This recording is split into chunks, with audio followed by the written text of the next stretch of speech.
So, 1 year ago I bought this computer. Apparently it's worth more now than it was then because it's got 32 gigabytes of RAM and all the data centers are buying it up and now costs a fortune. And I bought it because it had a Snapdragon, which is very low power, same as your mobile device. And this is a pretty good computer.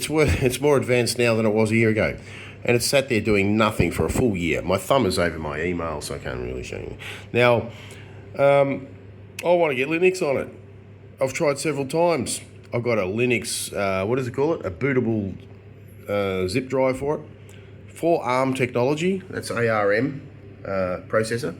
And set BIOS settings over and over, this, that, and the other thing. Contacted Lenovo. They told me, or they call it, what is it? Slonovo, apparently. But no, this one looks pretty quick, especially with 32 gigabytes of RAM. So, not storage, half a gigabyte. It's in the ballpark. I wish I had more. Now, not half a terabyte, sorry. Now, the point I'm making is BIOS settings over and over. Didn't matter what I did. Followed Lenovo's instructions from their headquarters. Didn't work. All it did was boot and then go back to the boot menu again to, either install or try Ubuntu. I tried with Fedora, same thing. Could get nowhere, gave up. So now we are looking at the AI to give us some tips. Installing Linux on a Lenovo ThinkBook with a Snapdragon processor. And it gives us all sorts of links and whatnot. Here, this is my temporary computer which uses Linux. No porn open up the top there, no good. So it redirects me to this to download, I don't know what here. And it's telling me that there was all sorts of things. I've got to prepare this, prepare that. There's drivers, you need drivers because the hardware here is different on this Snapdragon computer. So you need different drivers for ARM technology.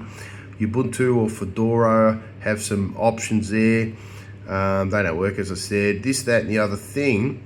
So, and here's some code you cut and paste into a terminal and whatever, this, to get the special drivers and all sorts of stuff. Here, what are these? Drivers? Yes, here they are.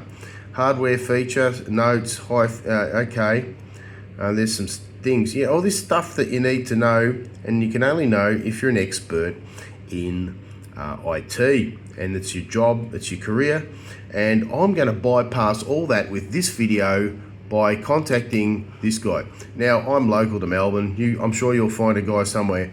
But this guy here is specifically, he can do this. He once, I brought in a laptop that was damaged by water and he got some data off my hard drive.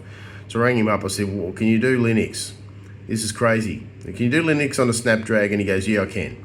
So you've got to find someone local in your area to do that so you don't have to, because let's face it, that level there is not just getting a bootable zip drive and selecting install.